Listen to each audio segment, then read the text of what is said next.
Listo. Em, Ahora sí empezamos a grabar, ¿cierto, profe? Sí.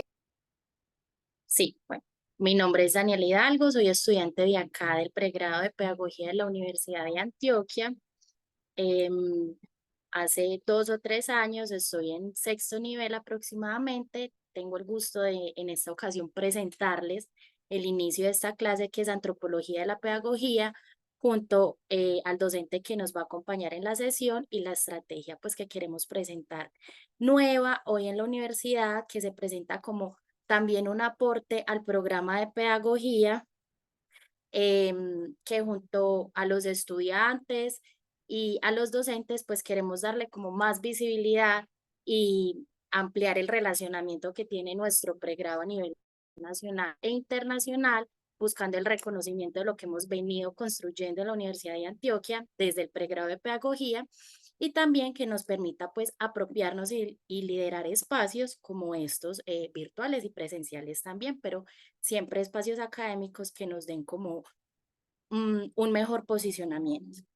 Aprovecho entonces para contarles esta estrategia. Hoy se comienza a implementar en el pregrado de pedagogía, se llama aula abierta. El propósito de esta aula abierta es que los docentes dicten al menos una de sus clases abiertas a la comunidad académica, estudiantes, y en general pues a todo el público que quiera participar, conectarse y hacer parte de estas sesiones. La invitación es también a que otros profesores la puedan hacer, como les decía, al menos una vez al semestre, donde se pueda hablar y discutir sobre el tema que se propone para la sesión. Hoy, por ejemplo, pues nos corresponde la sesión de antropología pedagógica presentada por el docente Alexander Incapié. Me permito entonces presentarles al profe un poco de su trayectoria académica y profesional. El propio Alexander, perdón, Incapié es doctor de la Universidad de Antioquia, magíster en psicología de la Universidad de San Buenaventura, tiene estudios judaicos de la Universidad Hebraica en México, es psicólogo de la Universidad Cooperativa y filósofo de la Universidad de Antioquia.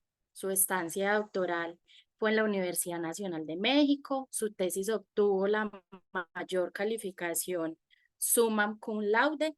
Actualmente, el profe Alexander pertenece a los grupos de investigación de FORMAF en la Universidad de Antioquia y GIDEM de la Universidad de San Buenaventura y es categorizado como investigador senior por MinCiencias.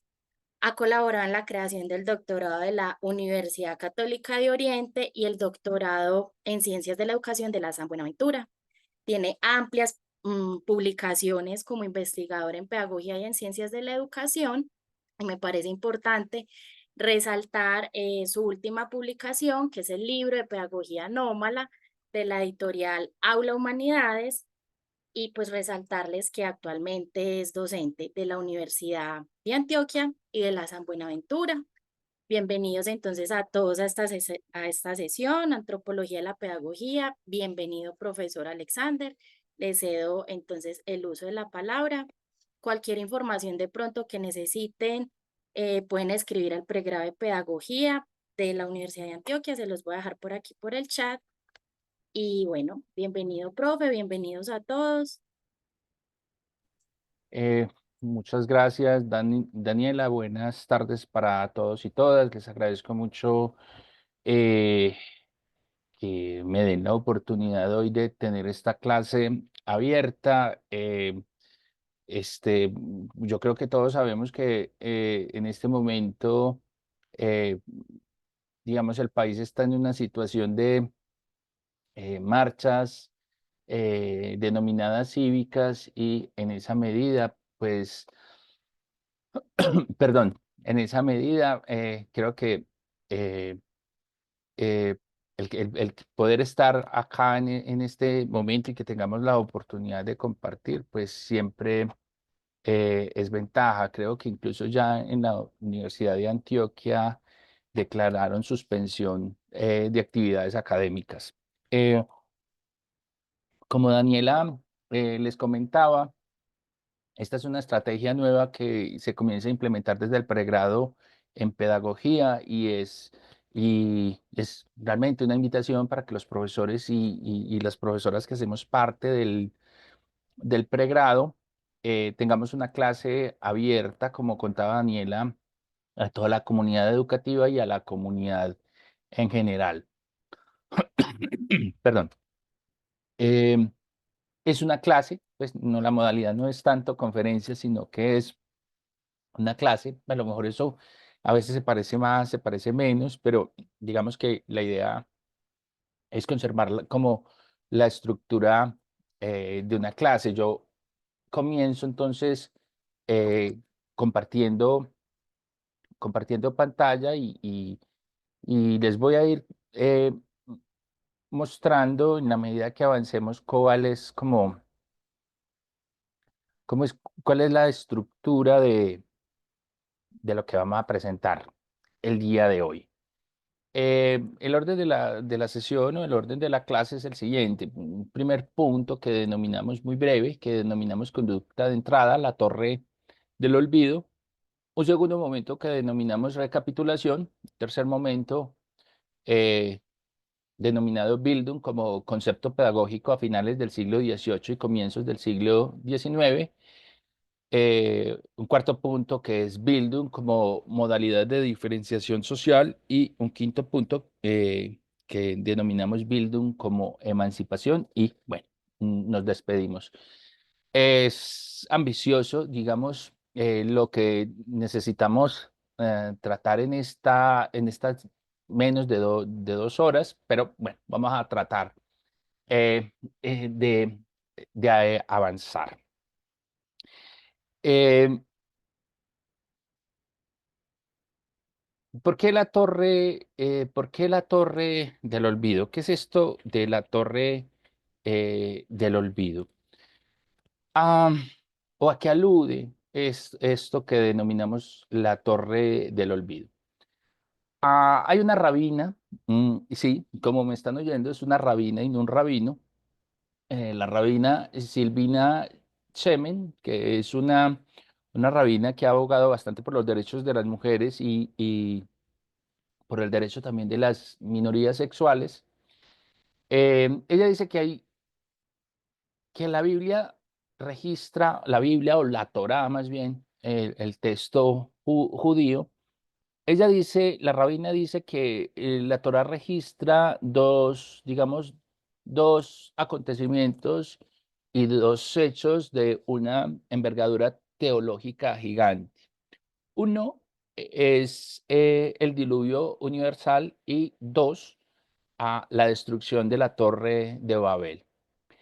La rabina Semen plantea a propósito de la Torre de Babel que eh, la torre se construye digamos, como, tiene como tres, su estructura tiene como tres núcleos, o un núcleo inferior, un núcleo medio y un núcleo superior. Insiste que la Torá no dice claramente esto para qué fue, ¿cierto? Algunos dijeron, em, hagamos una torre y adoremos a los dioses desde arriba. Otros dijeron, hagamos una torre y vivamos allá. Y otros dijeron, hagamos una torre y desde allí y desde allá haremos la guerra. Eh, Hashem, o Dios, califica, digamos, ese acto de hacer esa torre, lo califica como un acto de soberbia, eh, idolatría, por un lado, el hacer una torre para adorar dioses, por otro lado, eh, hacer una torre para vivir en lo alto, como si los seres humanos pudieran asemejarse a Dios y o hacer una torre para hacer la guerra, lo único que terminaría habiendo mostrado es la desmesura del ser humano y la capacidad de volverse el uno contra el otro. La torre es la torre es destruida, solo queda digamos, el núcleo intermedio que queda como a ras de tierra, que es como un modo de decir, aquí yacen los intentos eh, del ser humano de hacerse como Dios, de adorar otros dioses o, o de volverse unos contra otros. Además de la destrucción, el castigo comportó eh, eh, la dispersión por la tierra y también la proliferación de lenguas. El texto bíblico parece decir para que no puedan entenderse. De alguna manera, esta torre del olvido, que es el olvido de una lengua común y de una lengua primordial que supuestamente hablaban todos los seres humanos, eh, la rabina lo interpreta de esta manera. ah, Lo que parece ser un castigo, el que tengamos que hablar lenguas distintas, también puede ser una bendición, en el sentido de Dios nos permite vivir en nuestra propia lengua y permite también construir formas de vida distintas. A mí me parece que lo que nos propone la rabina Silvina Chemen es muy hermoso y eh, entender las lenguas como una oportunidad de construir vidas distintas y siempre está también como telón de fondo, parafraseando a Marx, como el fantasma de la traducción. Eh, Quería proponerles esto el día de hoy como conducta de entrada, porque todos los problemas que vamos a examinar el día de hoy tienen que ver con problemas de traducción. Am, el curso es en antropología pedagógica, así está denominado dentro del plan de estudios del programa, pero como he venido comentándoles, para poder llegar a el problema de la antropología pedagógica, tenemos que primero hacer algunas aclaraciones sobre nuestros conceptos fundamentales en pedagogía y uno de ellos, por supuesto, el concepto de Bildung, que es al que hoy nos vamos a referir con mayor detalle. Em, este, Recuerden, como esto es esta clase es una continuidad de una clase anterior, entonces requerimos hacer alguna contextualización, que en este momento la denominamos como una especie de recapitulación. Para esta clase para esta sesión hemos leído un texto previo de la profesora alemana Rebecca Horlacher. El texto se llama ¿Qué es Bildung? El, si mal no recuerdo, es el eterno atractivo de un concepto que ella considera un concepto difuso. Em, eh, la pantalla de fondo que ustedes en este momento deben de estar percibiendo dice Erziehung in Nigeria y abajo dice Erziehung und Bildung International. Eh, Eso quiere decir, Erziehung en alemán quiere decir educación. Y tenemos como subtítulo del fondo de pantalla que ustedes están viendo, Erziehung und Bildung, que por el momento podemos decir es educación y Bildung. Todavía no vamos a ofrecer una traducción de Bildung, entre otras cosas porque lo que nos propone, y con esto iniciamos la recapitulación, lo que nos propone la profesora Rebecca Horlacher es que Bildung no tiene ninguna traducción. Su tesis es que Bildung refleja la ambición cultural alemana, que es una ambición cultural muy específica y que no tiene, digamos, contraparte en ninguna otra esfera cultural diferente al mundo germanoparlante. Es decir, Bildung refleja una realidad histórica, una realidad cultural y una realidad social que a juicio de la profesora Rebecca Horlacher no es posible captar en otra esfera distinta que la del mundo germanoparlante. Es decir, a su juicio, Bildung vive en su propia lengua y no puede vivir en una lengua diferente a a la alemana. Mantengamos en suspenso eso. Esa es su tesis. Nosotros al final de esta sesión pues tendremos que llegar a afirmar esa tesis o a desmentir esa tesis o mostrar lo que permite afirmar esa tesis o mostrar lo que nos permite desmentir esa tesis. Pero para hacerlo no basta comenzarlo ni afirmando ni negando desde un comienzo, sino que la tarea que tenemos que emprender en este momento es una tarea esencialmente descriptiva. También nos dice la profesora Horlacher que Bildung y Erziehung no son conceptos equivalentes. Es decir, que Bildung y educación no son conceptos equivalentes. Son conceptos que sí, que pertenecen a, a la pedagogía como ciencia, pero que no son idénticos. Es decir, por lo menos analíticamente podemos inferir que analíticamente podemos diferenciar Bildung y podemos de Erziehung, o podemos diferenciar educación de Bildung. Por supuesto, tenemos que reconocer que hay unas relaciones eh, de proximidad. Eso se puede diferenciar analíticamente, pero digamos que también se cruza, también se tocan, más bien estos conceptos. Habría un concepto más habría un concepto más que podemos añadir y es un terrix, que es algo así como mm, instrucción o enseñanza en alemán. Entonces tendríamos que decir que Bildung, Erziehung y Unterricht eh, son tres conceptos relacionados por la teoría pedagógica o por la pedagogía más bien, que no son equivalentes.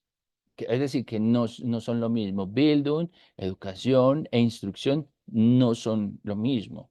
Como que tampoco es lo mismo pedagogía, Bildung, educación e instrucción. Herbart nos dice que eh, la posibilidad de la posibilidad de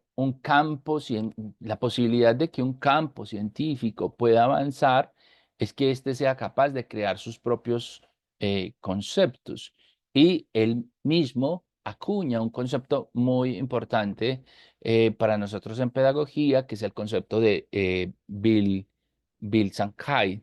Eh, Bill Sankey, que el texto de la profesora Rebecca Horlatzer, donde su tesis indica que Bildung no tiene realmente traducción, en ese texto Bill Sankey lo traducen como educacionalidad. También tenemos el precedente que Lorenzo Luzurriaga traduce Bill Sankey por educabilidad. Pero, digamos, como ya lo hemos dicho en otros momentos, esto tiene grandes inconvenientes porque si nosotros miramos Bill Sankey como sustantivo, si nosotros miramos Bill Sankey como sustantivo, pues este se refiere a build, la primera parte, build, significa forma e imagen, y Sankey eh, es un sufijo que indica un estado. Eh, entonces, Bill, forma, y un sufijo que indica un estado. Y el sustantivo o la palabra compuesta Bilsankai vendría a significar algo así como maleabilidad, plasticidad, flexibilidad. Entonces, el ser humano puede educarse, por decirlo así, el ser humano puede emprender la tarea de su propia formación y ya implícitamente estoy introduciendo una traducción para Bildung. El ser humano entonces puede educarse, el ser humano puede formarse solo porque tiene eh, eh, porque dentro de sus capacidades está la maleabilidad, la plasticidad, la flexibilidad. Es decir, el ser humano no está acabado y no está acabado, no nace educado, no nace formado, pero puede educarse y puede formarse porque es un ser plástico, maleable, flexible. Es decir, lo que nos permite entender esa plasticidad, esa flexibilidad, esa maleabilidad, es el concepto pedagógico de Bill Sankey. Entonces, Horlacher nos dice que sí, que en efecto el concepto de Bildung, volviendo al tema de esta sesión, que los estudios etimológicos lo sitúan en la Baja Edad Media, que posteriormente es recuperado por Lutero, un poco para pensar la libertad del cristiano, en particular la libertad del cristiano frente a la autoridad eh, papal, y que es Wilhelm von Humboldt el que le da la forma conceptual definitiva en el siglo XVIII. Eh, von Humboldt, dicho sea de paso, es realmente muy importante para nosotros porque Humboldt representa algo así como la modernización de la universidad alemana, que en adelante servirá también de modelo para la modernización de la universidad occidental. Pero también la misma Horlacher nos va a decir que, que Bildung inicia su trayectoria en los debates educativos a finales del siglo XIX, que inicia a ser un concepto que comenzamos a pensar en la pedagogía a finales del siglo XIX y que en efecto este concepto lo que condensa son expectativas eh, culturales que todavía incluso podemos captar en el presente, porque las expectativas culturales que condensa el concepto de Bildung tiene que ver con la interioridad y con el cultivo de sí mismo, con construir, con crear un mundo interno rico y con cultivarse a sí mismo, creando ese mundo interno rico y complejo. En, en este sentido, entonces, cuando Bildung entra como un concepto clave para la pedagogía, es un concepto que tiene un elevado valor estético. De hecho, Bildung va a significar un concepto que se refiere a un ideal estético que, que adopta el ser humano con respecto a sí mismo. Y claro, en efecto, la educación familiar, la educación escolar, la educación universitaria son espacios de educación, es decir, son espacios que entendemos como con el concepto de Erziehung, espacios educativos. También hay algo más y hay algo que revienta la educación familiar, la educación escolar, la educación universitaria, y ese algo tiene que ver con ese algo indica o apunta hacia algo, ese algo apunta hacia algo que está más allá de lo escolar. No es que la familia, la escuela, la universidad no sean espacios de formación. Sí, sí son espacios de formación, pero sí, o más bien, no son espacios de formación, pueden ser espacios de formación. Eso va a depender también de cómo estos espacios le permitan al individuo cultivar un ideal estético con respecto a sí mismo. Ah, ya habíamos empezado entonces a hablar de Bildung como un concepto pedagógico a finales del siglo XVIII y comienzos del siglo XIX, que es como el tercer punto que nos proponemos el día de hoy. Vale destacar que en 1783 hay un señor de apellido Solner que inaugura una polémica con una pregunta. Es decir, basta una pregunta para que se desate una polémica. La pregunta que se hace Solner es, ¿qué es la ilustración? Eh, y hay distintas respuestas. Hay dos muy conocidas. La respuesta de Moshe Mendelssohn y la respuesta de Immanuel Kant. Nosotros probablemente conocemos más la respuesta de Immanuel Kant y no conocemos la respuesta de Moshe Mendelssohn, pero las dos son muy, muy importantes. Y Horlacher sostiene que eh, la manera como Mendelssohn analiza o responde más bien la pregunta, ¿qué es la ilustración?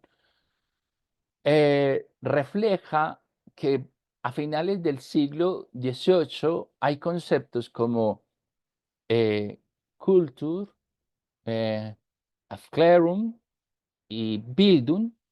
Aufklärung es ilustración, no son conceptos de uso común. Es decir, la gente cotidianamente no habla de Kultur, no habla de Aufklärung y no habla tampoco de Bildung. De hecho, Moshe Mendelssohn lo dijo, esas son palabras nuevas que si acaso son palabras usadas por allá en la vida académica, en la vida universitaria, pero que no son palabras que estén enraizadas todavía en, digamos, en el magma común o en el cuerpo social en general. Eh, Sin embargo, eh, este, sí podemos decir que eh,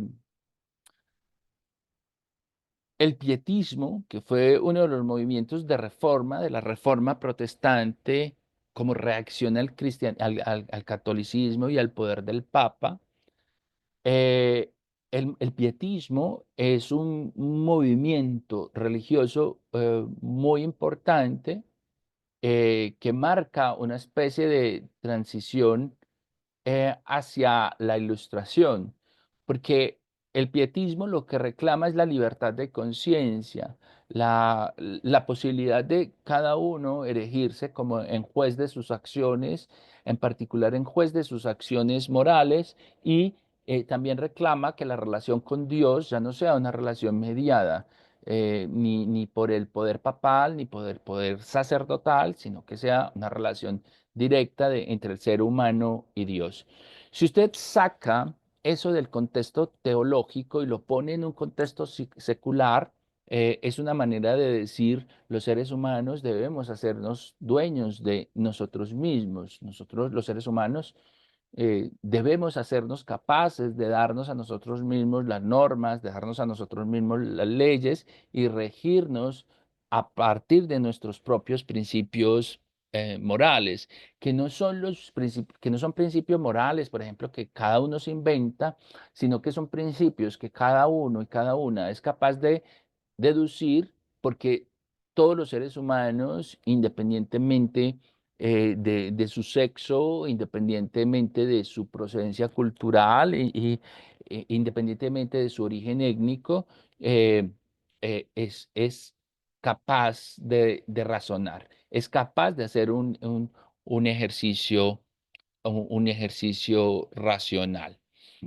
Entonces, eh, la trayectoria eh, de Bildung es un cierto paso de un mundo religioso a un mundo secular que comienza, y ese concepto, según Forlacher, comienza a reflejar una expectativa. eh,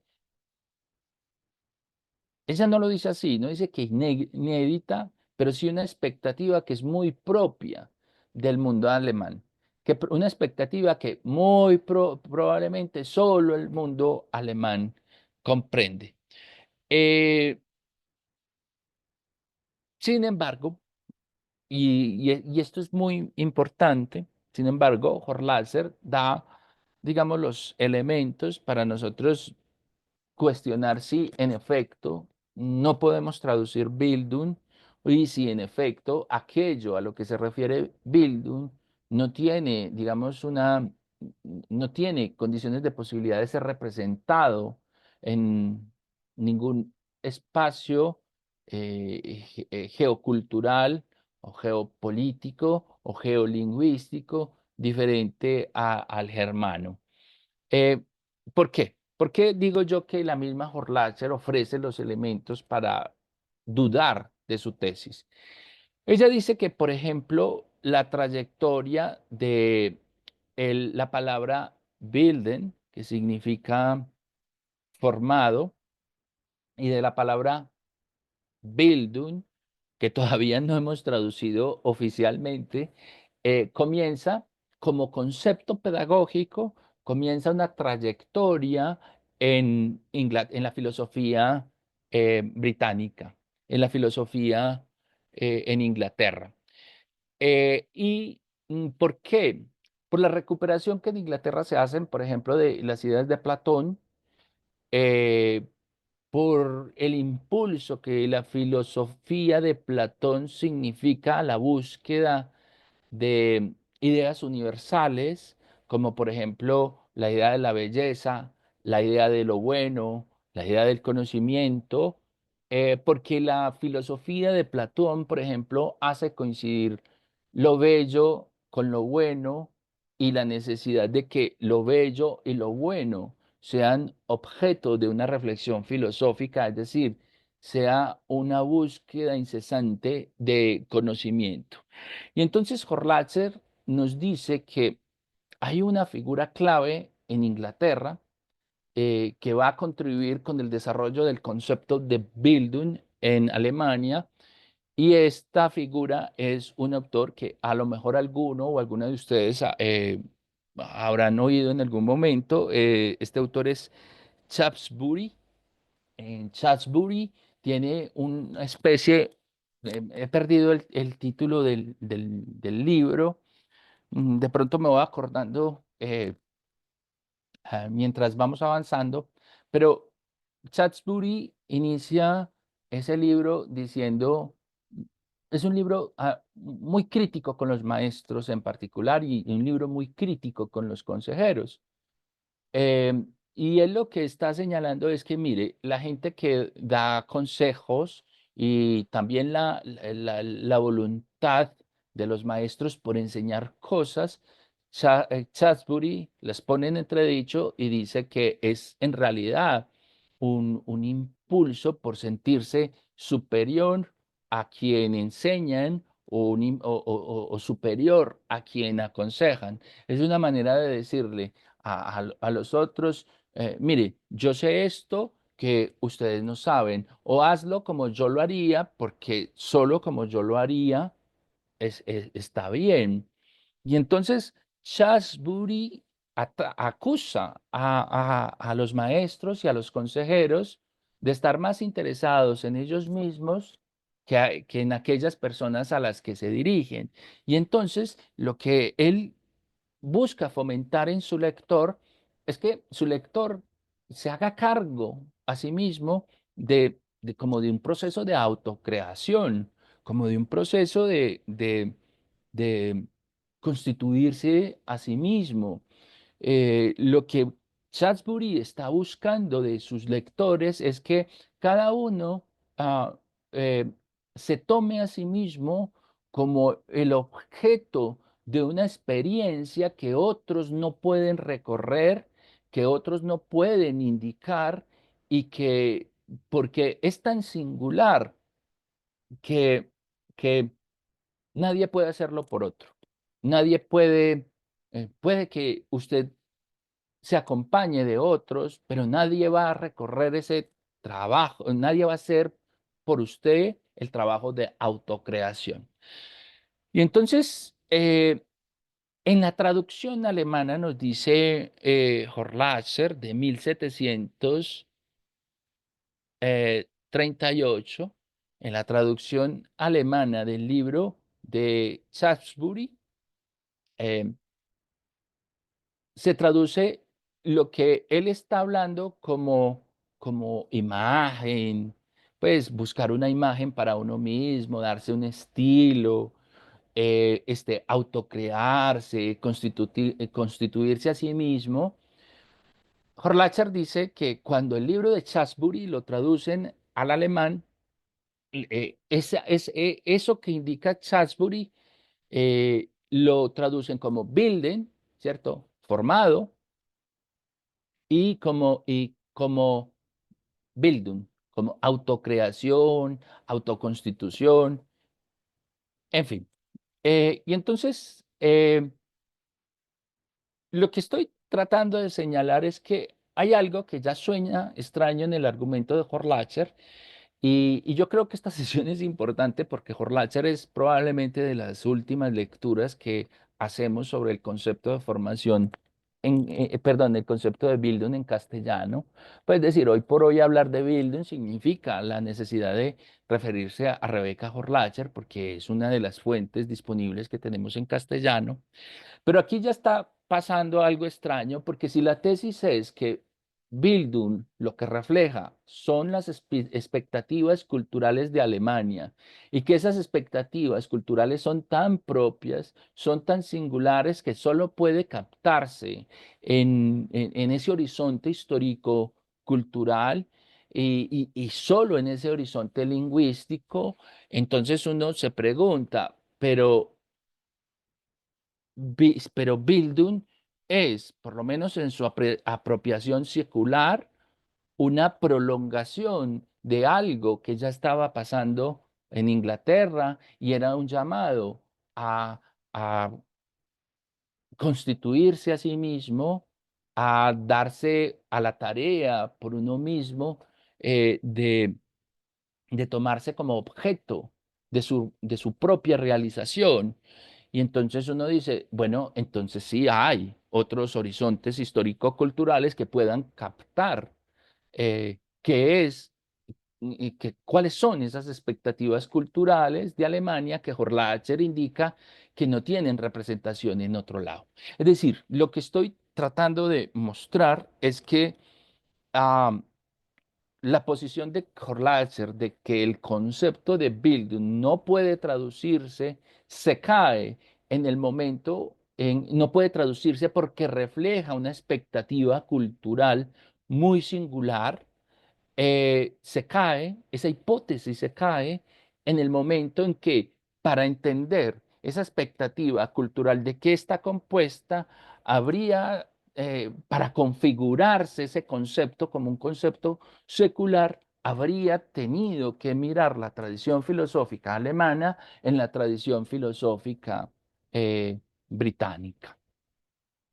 Y si ustedes captan bien, la postura de Shaftesbury es una postura de adop- es un llamado a adoptar para nosotros mismos un ideal estético de autocreación. Y es lo mismo que está en el corazón de Bildung en el comienzo de su exposición. Horlacher no nos ofrece este argumento, pero yo lo quiero proponer. Hay un libro de ensayos de Hannah Arendt.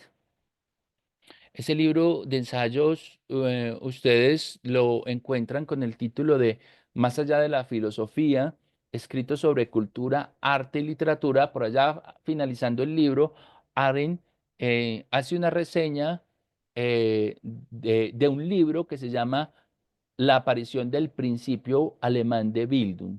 Ese libro lo escribe un pedagogo que se llama Hans Bale.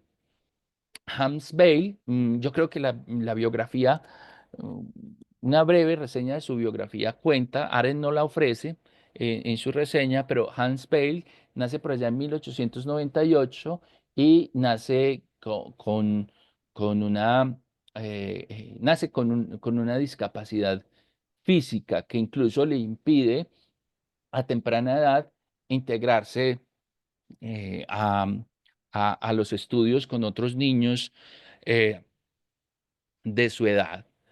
Eh, y Hans Bale lo que hace en este libro que se llama La aparición del principio alemán de Bildung es mostrar que el concepto pedagógico de Bildung ha necesitado de Salisbury, como lo acabo de decir, eh, y ha necesitado también, eso no lo menciona Horlatzer, ha necesitado de Rousseau.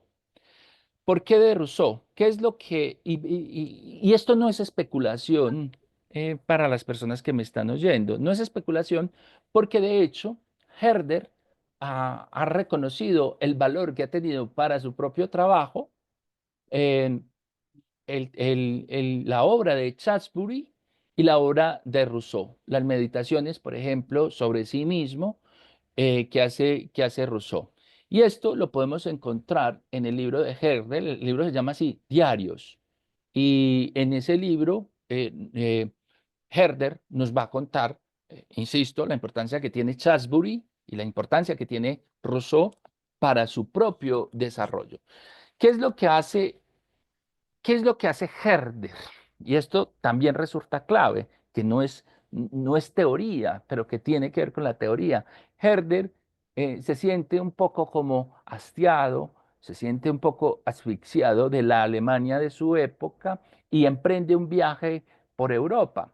Y dentro de ese viaje por Europa pasa alrededor de un año en Francia y allí se acerca a la obra de Rousseau. En Francia se acerca a la obra de Rousseau.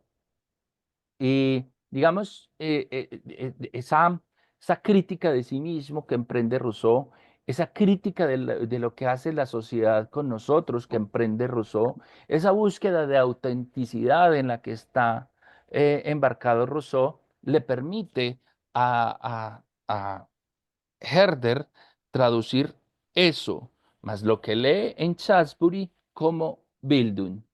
Es decir, la clave de todo proceso educativo es alcanzar la Bildung, o sea, convertirnos en sujetos de Bildung. Eh, y entonces, aquí estoy nuevamente ofreciendo un argumento por el cual la hipótesis de Horlatzer de que Bildung no tiene traducción, porque eso es tan alemán que solo un alemán puede entender, se cae porque incluso aquello que es tan alemán, ha necesitado de la filosofía, de la filosofía de un británico, como de la filosofía de un ginebrino que muy arraigado en el mundo francés. El libro de Hans Bale es muy importante, o más bien Hans Bale es uno de esos pedagogos que hemos olvidado un poco porque no hay traducciones de sus obras, pero Hans Bale es muy interesante porque Hans Bale logra llegar, a pesar de su discapacidad, logra llegar a la universidad, logra doctorarse y la primera conferencia que hace Hans Bale en la Universidad de Goethe, es eh, una conferencia sobre el concepto de eh, inclusión de Herbert.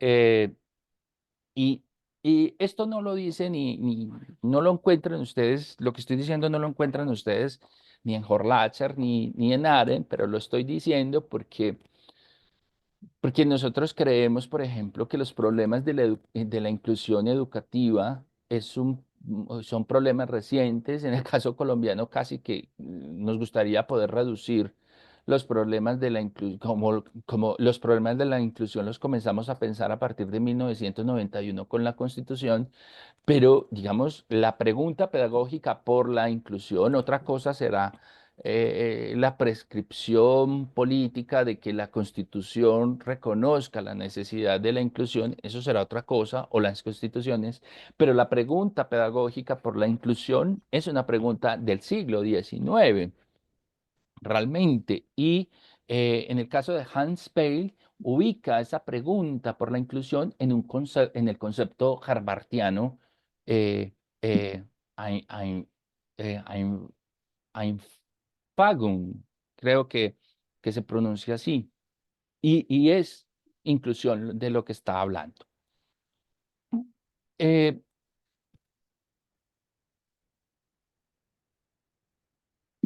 y esto, bueno. Para pasar al siguiente punto, que es Bildung como modalidad de diferenciación eh, social, también hay que hacer un poco de historia.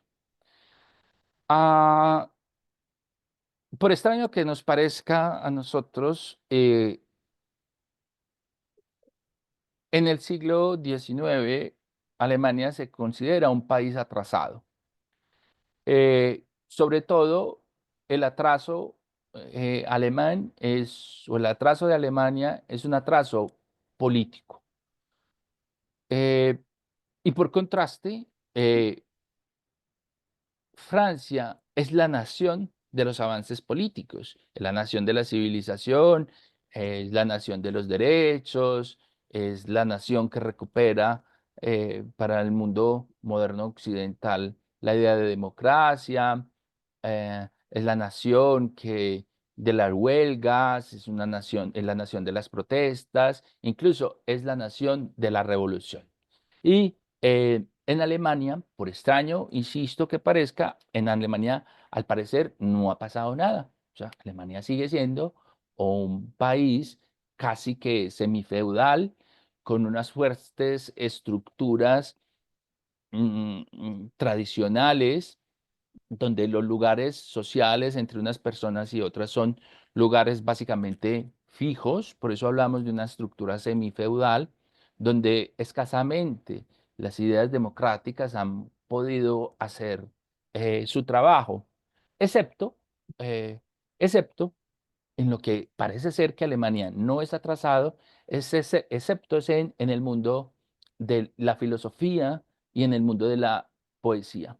Entonces, eh, Alemania responde a la presunción de Francia como el país civilizado, el país democrático, el país de las leyes, el país de la revolución, el país de las transformaciones, digamos, el faro político del mundo.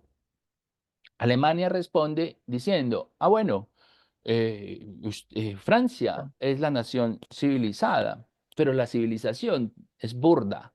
Alemania es el país de la cultura. Y entonces comienza a haber una diferenciación donde eh, cultura refleja más como un proceso de transformación interno, un proceso de transformación de darle forma a la singularidad. Eso es cultura, convertirse a sí mismo en objeto de una transformación interna. Y civilización, pues bueno, serán todos esos avances que los franceses conocen muy bien en, en su configuración. Entonces, eh, Bildung, Bildung es un acontecimiento intelectual que no puede disociarse de condiciones históricas, es decir, por ejemplo, la diferencia entre Alemania y Francia, y tampoco de condiciones políticas. Mm, Tenemos que reconocer que Bildung, por lo menos el primer desarrollo ya secular del concepto, le permite a la burguesía, a la naciente clase burguesa, diferenciarse de la aristocracia. ¿Qué es lo que hace especial la Bildung para los burgueses y por qué los burgueses usan la Bildung en contra de la aristocracia?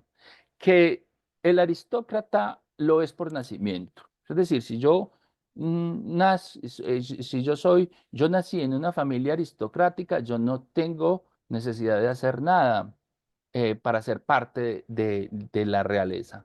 O sea, mi singularidad como miembro de la realeza no es nada que yo haya hecho, no es nada que yo haya trabajado, no es nada a lo que yo haya dado forma. Esa singularidad me la dieron. Y el burgués, por su lado, opone que el valor no está en lo que se nos da, el valor está en lo que somos capaces de hacer por nosotros mismos. Y Bildung indica esa aspiración burguesa no solo a acaparar bienes materiales, sino también ese impulso del burgués por diferenciarse, por darse, por ejemplo, valores culturales y darse también valores estéticos que lo diferencian. Entonces, en un primer momento, Bildung es un concepto que sirve a la, a la, a la Burguesía. burguesía para reclamar su valor en una sociedad todavía marcada por los privilegios heredados de la aristocracia, ¿cierto? En este sentido, hemos dicho que Bildung solo tiene un valor como ideal estético, pero penetrando más a fondo, la búsqueda de ese valor estético por parte de la clase burguesa también va a significar, por lo menos implícitamente, un reordenamiento político. O sea, y quiero destacar eso porque entonces un valor, un ideal estético no es meramente como alguien podría decir, ah, bueno, es meramente un ideal estético que tiene poco valor político, poco o ningún valor político. Lo que estoy tratando de mostrar es que cuando la burguesía usa la Bildung como un ideal estético para construir su diferencia, está implícita o explícitamente también creando un reordenamiento político, también un reordenamiento cultural por el cual en general vamos a reconocer que el valor no está en lo que recibimos, sino que el valor está en lo que somos capaces de hacer con nosotros mismos. Eh, y entonces, Bildung, por supuesto, es un constructo nacional, pero es el constructo nacional que Alemania adopta, eh, pero para impulsar una especie de diferencia social, no solo con respecto a Francia, que es el país civilizado, sino también al interior de su misma sociedad. Hegel, por ejemplo, va a hablar de personas de formación, ¿cierto? Va a hablar de sujetos de formación. Y lo que Hegel quiere connotar, por ejemplo, cuando habla de sujetos de formación, es que, mire, por un lado están los aristócratas que no han hecho nada y todo lo han recibido.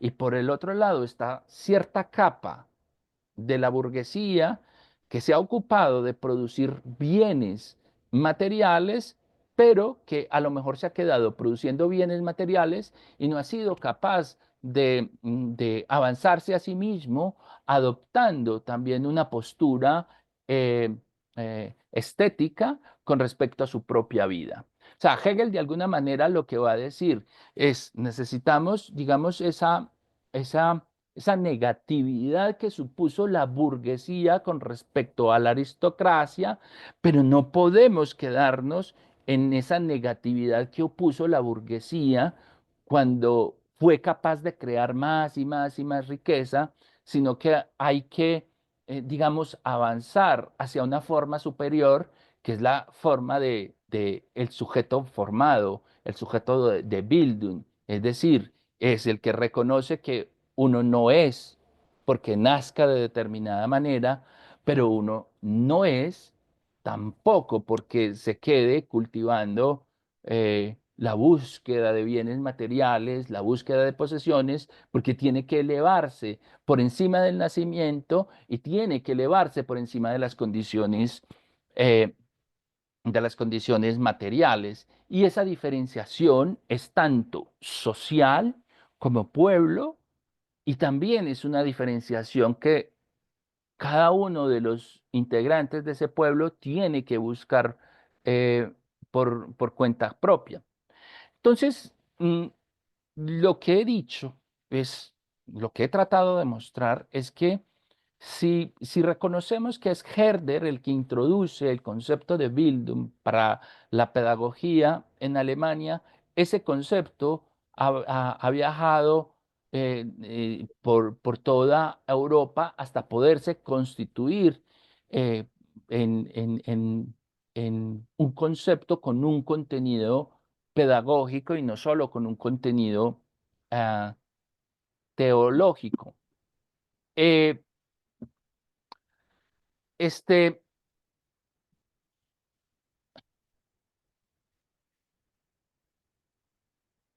Bildung como emancipación, que era el quinto punto que quería proponerles el día de hoy antes de abrir el espacio para las preguntas. Eh, este, a ver, a lo largo del siglo XIX, el ideal de educación liberal, o es decir, el ideal de una educación basada en derechos, en los derechos, eh, digamos, ese ideal fue muy importante para la pedagogía durante el siglo XIX, ¿cierto? Durante el siglo XIX, la pedagogía se enfocó en el cultivo, por ejemplo, de la libertad como un fin pedagógico. No vamos a acusar la pedagogía del siglo XIX, pero digamos que ese ideal está enmarcado en unas condiciones materiales e históricas. Y por supuesto la pedagogía habría tenido que desarrollar en qué sentido y en qué contexto la libertad es la aspiración pedagógica máxima. Entonces, si le preguntamos a Kant, Kant habría respondido que la libertad es la capacidad de obrar, perdón, la libertad es la capacidad de darse las leyes a uno mismo, sin que esas leyes sean impuestas por otro, sino como seres capaces de deducir cuáles son esas leyes universales y necesarias, es decir, racionales, que un ser humano es capaz de reconocer sin que se lo digan. En ese sentido, la libertad es la libertad de la conciencia, ¿cierto? La libertad es la libertad del pensamiento. Después de la Segunda Guerra Mundial, va a quedar una cosa clara y es que, bueno, entre otras cosas, pero una de ellas va a ser que la libertad no puede ser una libertad solo nominal o que no puede ser una libertad de conciencia o que no puede ser solo libertad de pensamiento. La libertad también tiene que ser un problema social, es decir, es un problema político. la libertad es un problema cultural.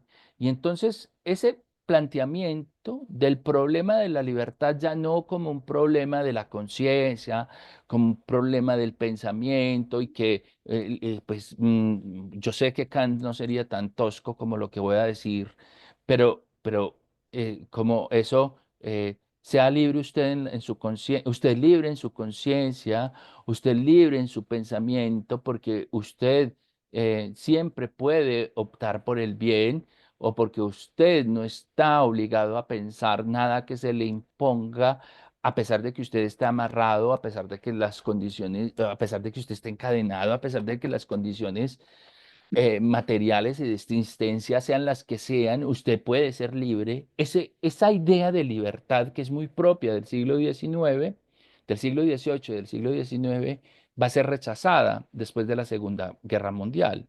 Esa idea de libertad ya no nos satisface. Esa libertad eh, ya no, ya esa idea de libertad no se ajusta a la idea que tenemos de nosotros mismos.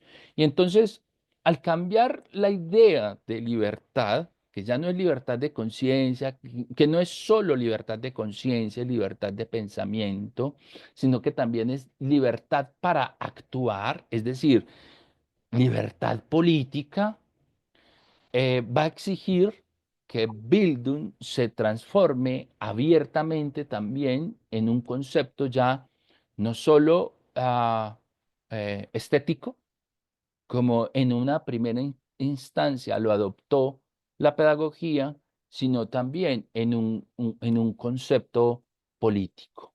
Bildung deja de ser solo un concepto estético para convertirse explícitamente en un concepto político. No es que antes no lo haya sido, es que antes era implícitamente que estaba lo político. Ahora es que explícitamente Bildung no solamente es un concepto estético, sino también un concepto político. Bildung tiene tanto un contenido estético como un contenido político. ¿Por qué?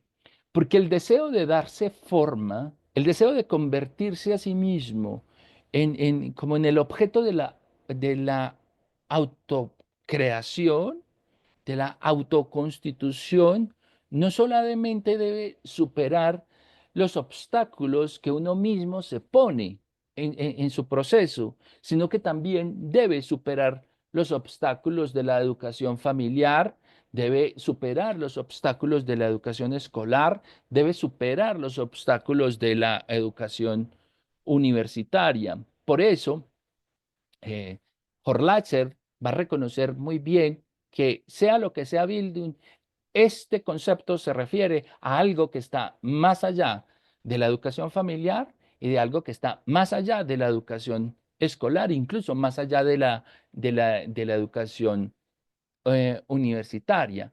Entonces, después de la Segunda Guerra Mundial, Bildung aparece no solo como concepto estético, sino también como concepto político, es decir, como un concepto que lo que tiene que encaminar en los seres humanos es la activación de sus fuerzas emancipatorias, de sus capacidades eh, para, para la emancipación. Pero digamos que por efecto también de los cruces geopolíticos y de cómo también otro tipo de teorías sobre la educación comienzan a hacerse presentes, por ejemplo, las teorías curriculares y las ciencias de la educación, Bildung desaparece básicamente en los años 60. Es decir, después de la Segunda Guerra Mundial, 1945, más o menos hasta se extiende esa búsqueda de Bildung como emancipación, eh, se extiende algo más de una década. Es una manera de decir, listo, bueno, todavía somos un país de Bildung, pero este concepto ya no puede ser lo que ha sido para nosotros durante básicamente siglo y medio. No puede ser solo un ideal ético, sino también, perdón, político, sino estético, sino que también tiene que ser un ideal político y también tiene que ser un ideal ético.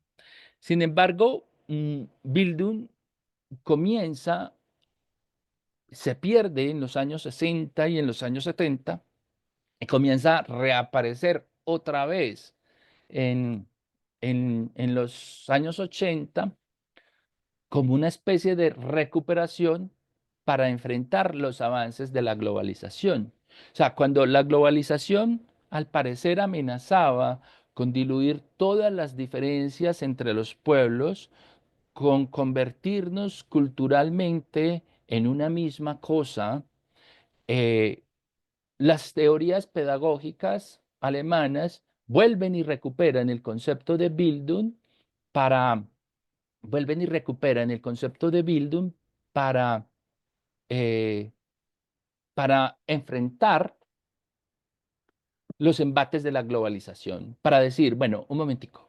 Una cosa es lo que las oficinas y los organismos internacionales de educación dicen que tiene que ser la finalidad de la educación, que es lo que tiene. Una cosa es lo que esas oficinas y esos organismos dicen que tiene que ser la búsqueda por la educación. Y otra cosa es lo que nosotros desde hace siglos hemos emprendido como con nosotros mismos. Esto lo que en algún momento se dice de manera irónica, en otros momentos se dice de una manera celebratoria, ¿cierto? Nosotros somos un país de filósofos y somos un país de poetas. Algunos alemanes incluso dicen, vaya suerte tener que ser un país de filósofos y de poetas. No podíamos ser un país de otra cosa, ¿cierto? ¿No será que acaso el atraso de Alemania, por ejemplo, con respecto a Francia y con respecto a Inglaterra, es que esto es un país de filósofos y de poetas? Es lo que para algunos resulta ser un problema, para otros resulta ser su rasgo distintivo. Nosotros somos un país de filósofos y de poetas, es decir, nosotros somos un país de Bildung. Nosotros somos un país que hemos encontrado que el proceso de nuestra educación nos tiene que conducir a convertirnos en un pueblo de Bildung, en, un, en sujetos de Bildung. Vea, esto puede tener todo el rechazo que ustedes quieran. Siempre va a estar el problema de las traducciones, pero si usted va a, así habló Zaratustra de Nietzsche, hay un capítulo corto que se llama Del país de la cultura, que en realidad en alemán es, si lo tradujéramos muy literal del alemán, sería del país de la perdón, del país de la Bildung. Y Nietzsche lo que se está es burlando un poco de esa aspiración alemana a la Bildung, porque para Nietzsche, no tanto incluso porque la Bildung sea el problema, sino más bien cómo los alemanes han usado la Bildung, que es un proyecto de búsqueda de singularidad. Los alemanes lo han usado como un proyecto para buscar cómo homogeneizar todo un pueblo, cómo convertir eh, un pueblo en lo mismo, convenciéndolo de que como pueblo es singular y que sus individuos asimismo también son singulares. Nietzsche dice, eso es falso. Solamente mire, dése usted cuenta cómo la universidad alemana permite que cualquier tipo de opinión, sin ningún tipo de fundamento, sin ninguna base, circule sin ningún tipo de exigencia, sin ningún tipo de trabajo, y la singularidad requiere trabajo. Dese usted solamente cuenta la configuración de la universidad alemana para que usted deduzca que esto no es un espacio de creación de ninguna autenticidad ni de ninguna singularidad. Más bien lo que han hecho es un muy buen trabajo de convencernos o de convencer más bien a las masas de que sí, que en efecto, y mire la contradicción, de convencer a las masas de que en efecto esto es un pueblo singular lleno de hombres y de mujeres eh, singulares. Entonces, Horlatzer, y con esto ya nos vamos como embalando, como hacia la- la- el final de la clase. Horlatzer nos va a decir que Bildung, cuando reaparece como respuesta a la globalización, ya no es solamente un concepto estético, ya no es solamente un concepto político, ya no es solamente un concepto estético, perdón, ético, sino que también es un concepto usado como material bélico. Es decir, ella plantea que eh, los avances de la globalización, las transformaciones que la globalización amenazaban de los sistemas educativos, e incluso ah, sirvió para que, digamos, los pedagogos alemanes, el sistema educativo alemán en general respondiera diciendo, un momentico, sí, sí, está muy bien lo que digan todos esos organismos, lo que diga la UNESCO, lo que diga la OCDE, pero hay que tener cuidado porque nosotros somos distintos. Nosotros tenemos Bildung. Y Horlacher atribuye que incluso otros países encontraron en Bildung, en ese concepto, la oportunidad también de oponerse a los embates de la globalización, porque entonces otros pueblos se vieron obligados a también tener que recabar en su propia historia para poder decir, listo, está muy bien lo que diga la UNESCO, lo que diga la OCDE, pero es que nosotros hemos hecho esto de nosotros mismos y lo hemos hecho a través de lo que hemos entendido, de lo que hemos emprendido con nuestros sistemas educativos, lo que hemos emprendido con nuestra educación. Y entonces ahí hay como un tercer elemento que funciona eh, un poco en contra de la tesis de Horlatzer de que Bildung no tiene traducción, porque si otros pueblos pueden mirar en Bildung para intentar emprender la tarea de buscar su propia singularidad, entonces sí hay una experiencia histórica común entre todos los pueblos, que es la de la necesidad de encontrar su propia singularidad. Entonces, lo que estoy diciendo desde hace rato, no hay nada en ese concepto que nos presente Horlatzer que nosotros podamos decir eh, no hay cómo comprenderlo, no hay cómo llegar a eso, no hay cómo intentar mm, una traducción. Habría un cuarto elemento que quisiera ofrecer, que no lo ofrece Horlatzer, los tres que propuse para decir, mire, esa tesis es una tesis floja, esa tesis de que Bildung no tiene traducción es una tesis floja y los elementos del por qué es una tesis floja los podemos hallar en el mismo argumento que Horlatzer presenta. Hay un cuarto argumento que ese sí no está en el libro de Horlatzer ni en el trabajo de Horlatzer, y es algo que nos propone Walter Benjamin. Walter Benjamin nos dice que en su teoría de la traducción, Walter Benjamin dice que habitualmente nosotros creemos que las traducciones son deudoras de las obras originales. Y él plantea lo contrario. Él dice, no, las obras originales son deudoras de las traducciones, porque esas obras sin traducción no tendrían oportunidad de vivir en otras lenguas. Incluso muchas obras sin traducción estarían condenadas a morir.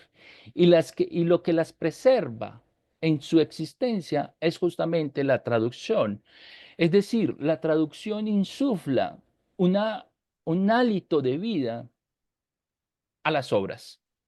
Si nosotros usamos el argumento benjaminiano para aplicarlo a los conceptos, tendríamos que decir, los conceptos adquieren una segunda vida, adquieren una nueva vida o adquieren la posibilidad incluso de seguir viviendo porque los podemos traducir. Y en cualquier caso, la traducción no es equivalente. O sea, cuando hablamos de traducir conceptos, no estamos hablando de equivalencias. Cuando hablamos de conceptos, estamos hablando de familiaridad. Cuando hablamos de conceptos, también estamos hablando de afinidad, pero no de equivalencia, no de reflejo. Entonces, claro, y aquí sí lo acuño abiertamente, cuando nosotros traducimos Bildung por formación, no estamos diciendo que exactamente formación es equivalente a Bildung.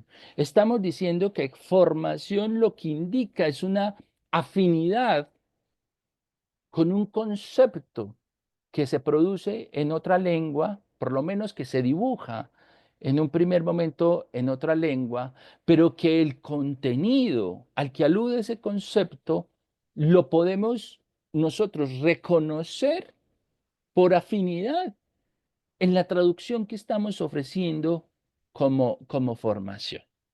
Y entonces, en esa medida, para nosotros es tan importante emprender la búsqueda de cuál es el origen de la Bildung, en qué contexto surge Bildung, de qué se nutre Bildung, cómo de emprender el trabajo de hacer una historia cultural de la recepción del concepto de Bildung como formación entre nosotros.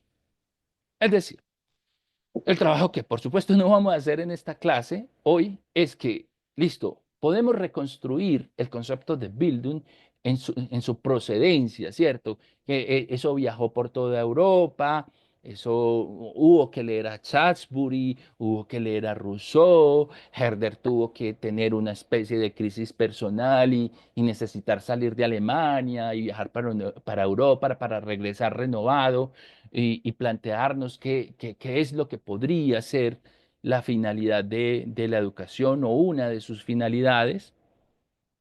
Eh, Listo, podemos reconocer todo eso, podemos reconocer cómo el concepto de Bildung se va transformando, cómo va enriqueciéndose como concepto estético, como concepto ético, como concepto político, hasta llegar a ser una especie de, de, de concepto eh, bélico, como dice Horlatzer, para ponerle límites a los avances de la globalización. Eso lo podemos entender, pero nosotros también necesitamos entonces hacer la historia de la recepción de Bildung como formación entre nosotros. Y cuando digo nosotros, no estoy solamente hablando de Colombia, estoy hablando de México, estoy hablando de Argentina, estoy hablando de Chile, estoy hablando de España, estoy hablando de todos los países que han hecho eco de esta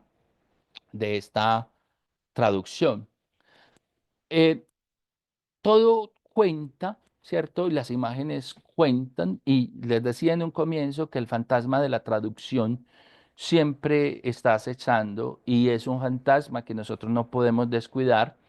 Y yo quisiera compartirles lo siguiente antes de que nos vamos. Miren ustedes, este es el libro de Herder, o más bien, este es un libro bastante importante de Herder, em, que que un libro bastante importante de Herder que desde hace años tenemos una traducción, gozamos de una traducción que por supuesto ha sido muy útil, pero por supuesto no deja de tener sus inconvenientes, porque mire, el título original en alemán, si lo fuéramos a traducir,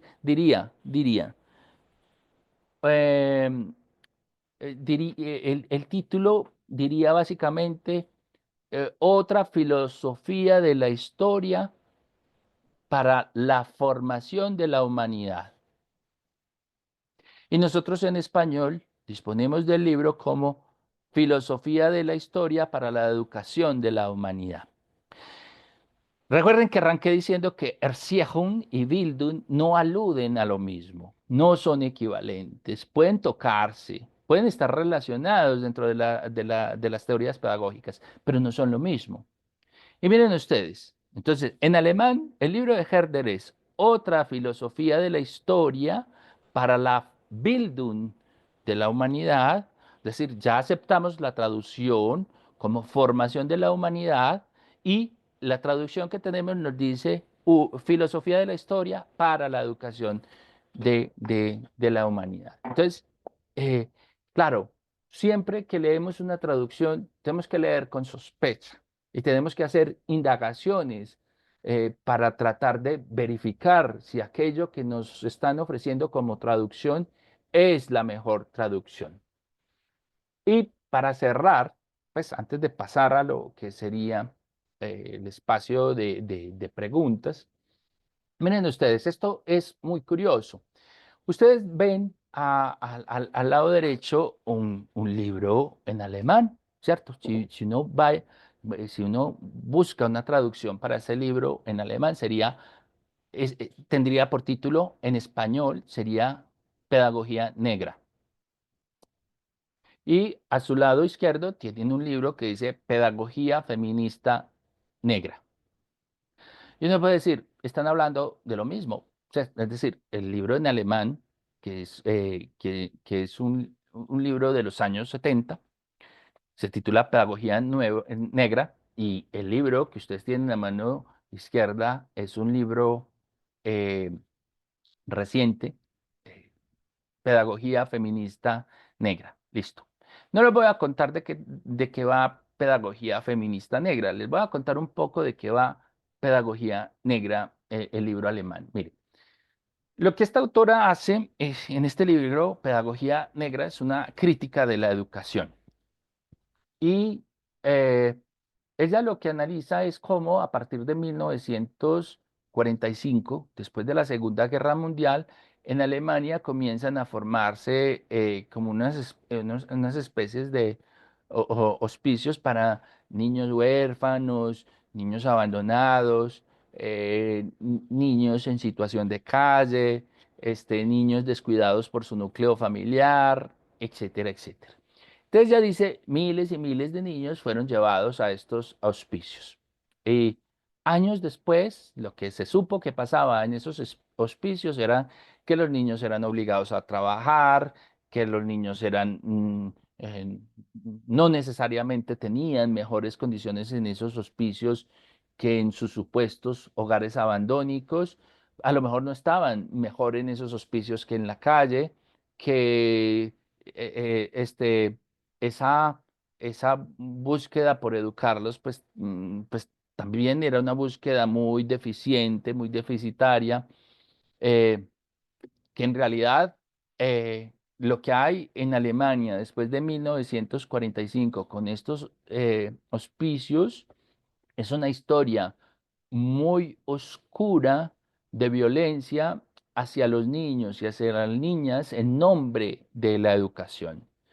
Y esa violencia hacia los niños y hacia las niñas en nombre de la educación, la autora la denomina pedagogía negra. Y la definición, digamos, la acepción que propone es algo así como, bueno, si ella les estuviera hablando, diría, vea, entiendo por pedagogía negra todo el proceso de maltrato, agresión y descuido hacia los niños y las niñas en nombre del propósito de educarlos, en nombre de la obligación de educarlos. En un sentido muy genérico, lo que de lo que está hablando esta autora es de lo que, digamos, muy propio, muy impropio, podríamos denominar eh, crueldad educativa. Eso es pedagogía negra. Lo curioso es que lo que ustedes van a encontrar en pedagogía feminista negra es lo contrario. Es una afirmación de una pedagogía enraizada en unas búsquedas étnicas. Eh, yo no estoy diciendo que haya verdad o mentira en ninguno de los dos textos, no es eso lo que me estoy planteando, pero es muy curioso que se haya acuñado el término, o más bien la expresión pedagogía negra, para hablar de la crueldad educativa y que posteriormente haya un libro que adopte el mismo título con una intención diferente. Y esto me lleva a una reflexión que hacíamos al principio, y es y que ya he dicho dos veces, es el fantasma de la traducción, siempre nos está acompañando, el fantasma de las traducciones siempre nos está acompañando y es un fantasma que no podemos descuidar ah, para no incurrir en equívocos. Ustedes podrán decir, pero bueno, es que, a ver, es que todos no estamos medio familiarizados con el alemán para, para entablar ciertas búsquedas y para no ir a plantear cosas que a lo mejor tienen una resonancia conceptual distinta. Pues vea. Puede ser que sí, puede ser que no, pero cuando uno participa de un campo, en este caso del campo profesional y disciplinar de la pedagogía, pues tiene ciertas responsabilidades y la primera responsabilidad que tiene es la de conocer su campo. Listo. Pero supongamos que sí, que uno no tiene que estar meridianamente familiarizado ni con el alemán, ni con la lengua alemana, ni con la lengua francesa, ni con la lengua la que sea, que uno no tiene meridianamente la responsabilidad de estar por lo menos familiarizado. Mire, hay un libro de una psicoanalista que se llama Alice Miller, que se llama ah, Por tu propio bien. El primer capítulo de ese, o más bien la introducción de ese libro, y es una introducción sustanciosa, es un- una introducción para hablar que se entiende por pedagogía negra, y se refiere a la crueldad educativa. Alice Miller dice unas cosas completamente absurdas en ese libro, porque eh, para, solo por poner un ejemplo, Alice Miller Por tu propio bien dice que no encuentra ningún valor favorable en la educación, que no ve en el concepto de educación tampoco ninguna virtud. Eso es una cosa pues que roza lo absurdo. Y luego cuando dice por qué, pues termina confirmando por qué, que sí es necesaria la educación, aunque haya mucha posibilidad de equivocarnos cuando nos planteamos la educación. Pero eso no importa, no importa si estaba equivocada o no estaba equivocada, si el libro era muy bueno o no era muy bueno. El libro hizo el trabajo de aclararnos qué es pedagogía negra, de mostrarnos la relación entre la pedagogía negra y la crueldad educativa, y es un libro que está en español desde hace mucho tiempo y que de hecho, si ustedes en este momento se ponen a descargarlo, lo encuentran fácil. Pongan Alice Miller por tu propio bien. Y la primera parte, la introducción, es un capítulo sobre pedagogía negra. Es decir, la invitación es a examinemos las traducciones, miremos qué estamos leyendo y cómo lo estamos leyendo, porque una mala traducción o una traducción que no tiene ningún trabajo histórico previo es una traducción que probablemente nos va a conducir a equívocos y a reproducir a equívocos y a inscribirnos nosotros mismos en equívocos.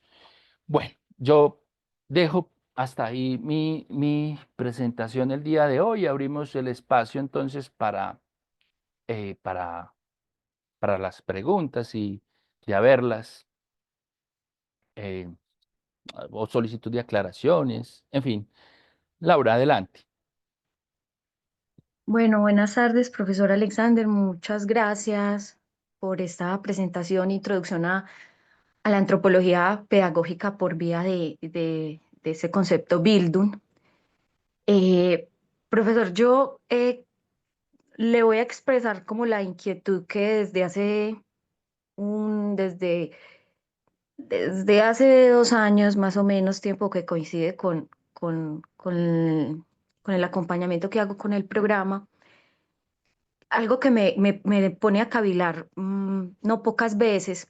Eh, Voy a empezar con un ejemplo que puso que en una conversación la profesora, eh, una profesora me contaba, y es que alguna vez una profesora de ciencias exactas dio un curso en la Facultad de Educación y le llamaron la atención por el lenguaje que estaba empleando. Le dijeron que por favor bajara el lenguaje un poco, que se trataba de una licenciatura, que tuviese en consideración que los estudiantes no iban a ser científicos. Entonces, que por favor bajara el lenguaje.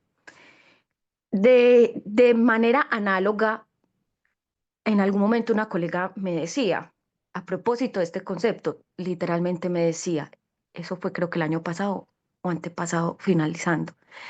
Está muy bien ese concepto de Bildung, está muy bien y eso teóricamente es muy interesante, pero la Bildung no sirve para nada en términos operativos en un centro de práctica. Entonces a mí eso me ha puesto a pensar muchas cosas. También, eh, también algo que de lo que caigo en cuenta es que, mire, precisamente estas personas que dicen ellos no van a ser científicos, los estudiantes de pedagogía no necesitan saber Bildung, es que en los centros de práctica no les van a pedir eso y eso no es operativo.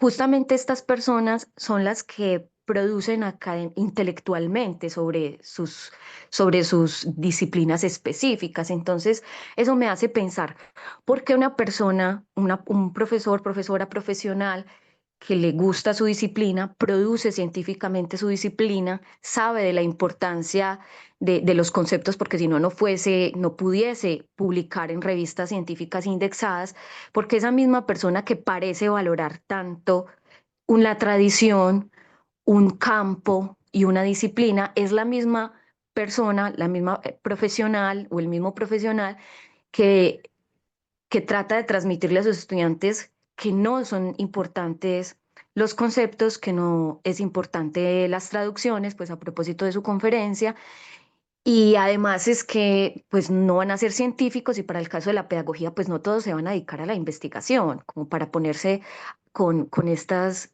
como quisquilloso con el tema de los conceptos. Eh, yo recuerdo una frase suya en una conferencia que dio en el 2018, creo que fue en el 2018, eh, en, en el centro, no me acuerdo cómo se llama este teatro, donde decía que un profesor que no le exige a sus estudiantes, un profesor que no, no hace que sus estudiantes se reelaboren a través de la disciplina, y esto requiere esfuerzo y además es doloroso, es un profesor que o profesora que posiblemente desprecia a sus estudiantes en secreto. Y creo que esto tiene mucho que ver con antropología pedagógica a propósito de los ideales de ser humano que se tienen en diferentes, en los discursos, en los textos, en las clases.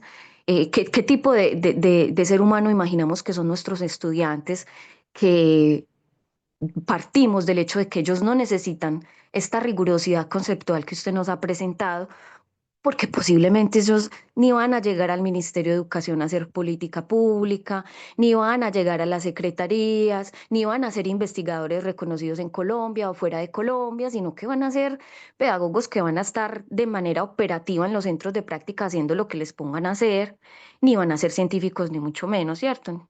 Entonces, a mí personalmente, profesor, a mí me ha interpelado mucho eso, ¿cierto? ¿Qué es lo que imaginamos del otro cuando pensamos que el otro no necesita todo esto? Y a su vez, que nosotros sí lo necesitamos para nosotros mismos. Discúlpeme ahí que fue como un tipo de catarsis también, pero creo que esto tiene mucho que ver con la antropología pedagógica. Bueno, perdón. Profesora Laura, yo creo que usted misma se respondió en el sentido en que, es decir, eh, por supuesto uno puede equivocarse en, en, en la comprensión de qué es bueno para otro y qué es lo que otro necesita, pero ese riesgo siempre está y sobre todo cuando hablamos de educación, pero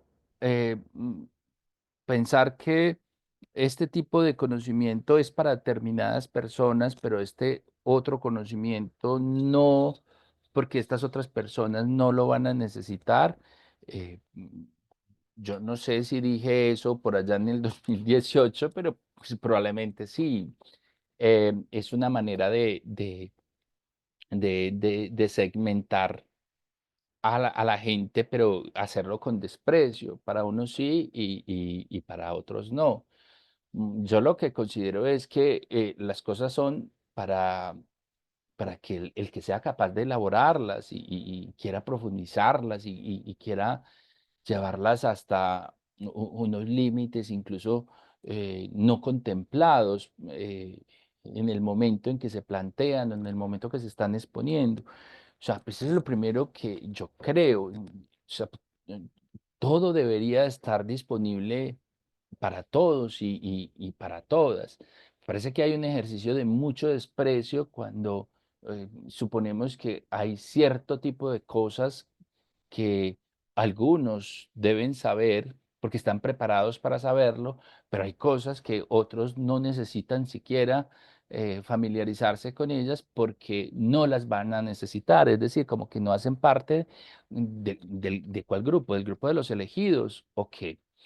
Mm, eso en primer lugar. En segundo lugar, hay una comprensión muy pobre, muy paupérrima de la función que tienen las teorías y los conceptos, porque eh, este, este, las teorías y los conceptos nos permiten introducir orden en el caos de acontecimientos, en el caos de vivencias, en el caos de problemas.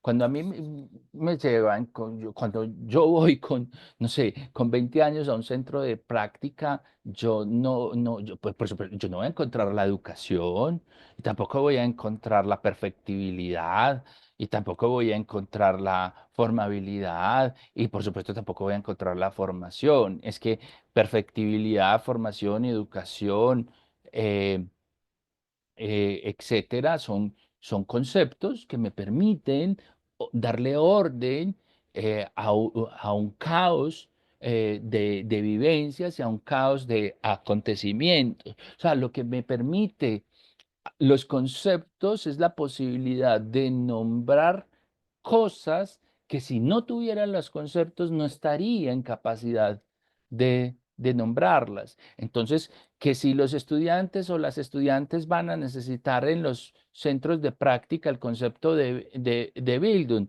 depende, pues depende del tipo de vivencias y del tipo de acontecimientos que tengan que leer, que tengan que interpretar, que tengan que ordenar. Ahora, mm,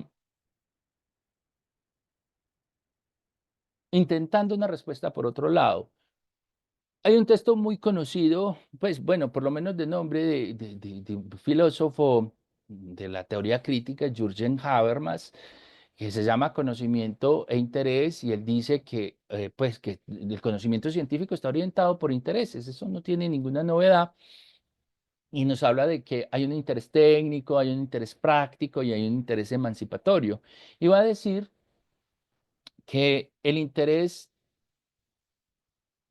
técnico, que es el interés que le atribuimos a las ciencias empírico-analíticas, es un interés por dominar las cosas, ¿cierto? Es dominar la naturaleza. O sea, nosotros necesitamos, a mí el ejemplo que me gusta poner es, nosotros necesitamos ser capaces de explicarnos los ciclos climáticos para saber si sembramos o no sembramos, o para saber qué vamos a sembrar, ¿cierto? Necesitamos, aunque el conocimiento científico es probabilístico, necesitamos saber si va a llover, si un invierno se puede extender o no, o si un verano se va a extender o no, para saber si, por ejemplo, una siembra es viable o no es viable. Y eso es un interés técnico y en ese sentido es un interés por dominar los ciclos de la naturaleza, por dominar la naturaleza dominando los ciclos del clima. Y nadie diría que eso es innecesario, que eso no sirve para nada, que eso no es útil. Ahora, Habermas dice que las ciencias empíricas, empírico-analíticas no tienen realmente interés por la vida cotidiana, es decir, por la vida de las personas por allá en los centros de práctica, lidiando con niños y niñas que no saben leer, no saben escribir, o con niños que se orinan en los pantalones, pero que no hay una causa fisiológica por lo que lo hacen. Eso, para esos, el conocimiento empírico analítico que no tiene interés por la vida cotidiana, entonces, al parecer, no tendría no se refiere a nada de eso. Pero uno diría, necesitan los muchachos y, y- y las muchachas que trabajan con estos niños y estas niñas, eh, ayudar a que el que no aprende, aprenda, y ayudar también al que se orine, pues que no se orine, sí, claro. Entonces, claro, esa persona diría, el estudiante podría decir, pero a mí para qué me sirve entender el aprendizaje, para mí, ¿qué es el aprendizaje? Los distintos tipos de aprendizaje. Eh, Entender las distintas causas de la incontinencia urinaria, si al final nada de eso me ayuda para que esta y aprendan y dejen de orinarse en los pantalones, ¿cierto? Esa pregunta de ¿a mí para qué me sirve ese conocimiento? Es puro interés técnico orientado a los resultados. ¿Por qué Habermas dice que las ciencias empírico-analíticas no tienen interés por la vida cotidiana? Porque solo les interesan son los resultados. Es decir, el problema de que llueva o no llueva no necesariamente pasa por saber qué es la lluvia. Lo que necesitamos es saber si va a llover o no va a llover para poder prevenir. Y eso está muy bien. Pero cuando hablamos de seres humanos, no basta nosotros de ser capaz de obligar al que no aprende a que aprenda, sino que también tenemos que hacernos preguntas sobre por qué alguien elige no aprender o por qué alguien elige aprender de otra manera. Y nada de eso vamos a ser capaces de comprenderlo sin teoría. Nada de eso vamos a ser capaces de comprenderlo sin conceptos. Y nada de eso vamos a ser capaces de comprenderlo sin traducciones y sin ser cautos con las traducciones que usamos.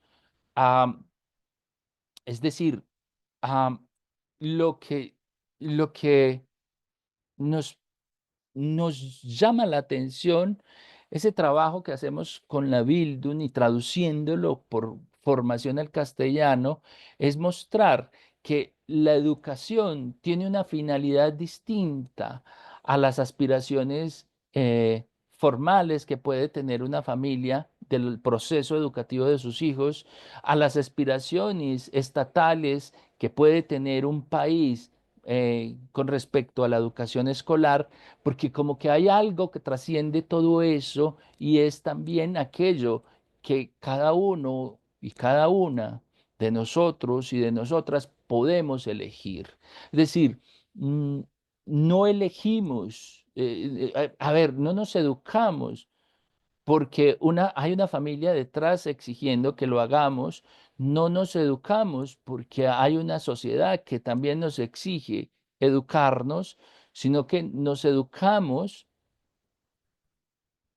para convertirnos a nosotros mismos en la versión de lo que queremos ser. Y eso es formación. Sea, puede que la educación familiar nos sirva para eso, pueda que la educación escolar nos sirva para eso, pero no se reduce a eso. Hay algo más, la misma Horlacher lo nombra, va más allá de lo escolar. Sea lo que sea la formación, va más allá de lo escolar. Pero ese hecho de que vaya más allá de lo escolar no exime la necesaria comprensión de los pedagogos y de las pedagogas, porque eso que va más allá de lo escolar sigue siendo de naturaleza pedagógica, no deja de ser de naturaleza pedagógica. Creo que algo que no ha ayudado a nuestro campo es esa reducción de la pedagogía a actividad escolar. O sea, casi que sentimos que la educación es un proceso que, que, que corresponde a las instituciones escolares o a las instituciones escolares y nos privamos de entender los procesos educativos que se inician en la infancia, que se inician con la familia y que no ocurren ni en la escuela ni en la universidad porque pueden estar ocurriendo en un grupo juvenil por allá en la parroquia, en un grupo deportivo que han hecho de una cancha el espacio de reunión, etcétera, etcétera. Y nosotros mismos hemos desalojado las posibilidades de pensar la educación en un sentido amplio porque la reducimos a escolaridad y al reducir la escolaridad, además, no queremos que haya teoría ni que hayan conceptos, sino que nos digan cómo hacer cositas. El profesor Andrés Claus dice una cosa, pues perdón, pues también porque no está el profesor Andrés Claus y yo voy a replicar su ejemplo, y es que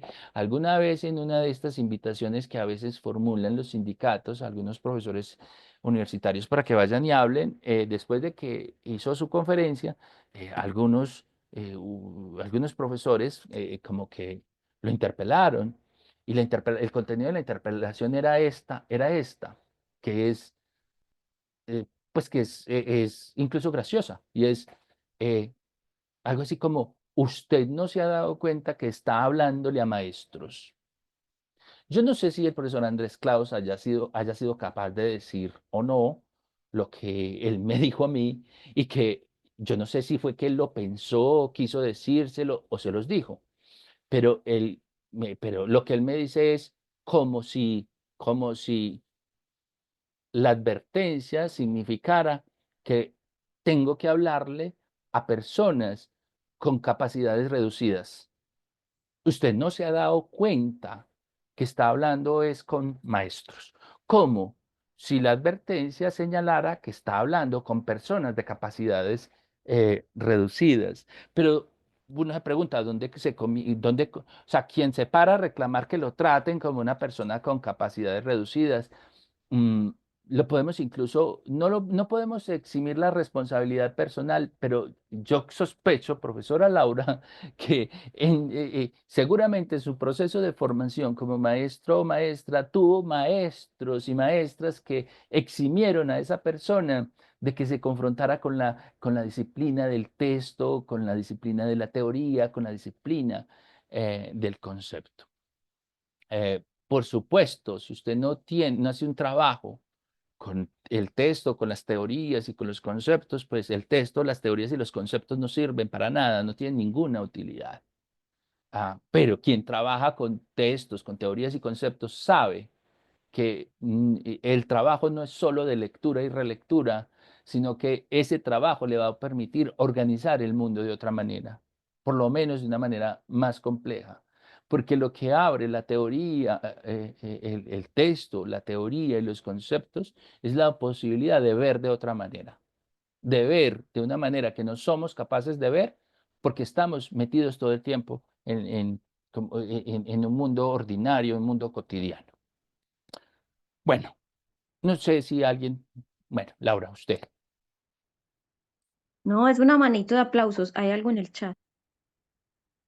Léalo, por favor, que es que yo soy muy ciego y no veo. Daniela está por ahí. Sí, por aquí estoy. Profe dice, este concepto de building dimensiona en sí la consolidación de las subjetividades para asumir cambios y transformación en la autodeterminación. Lo dice Jaime Salgado.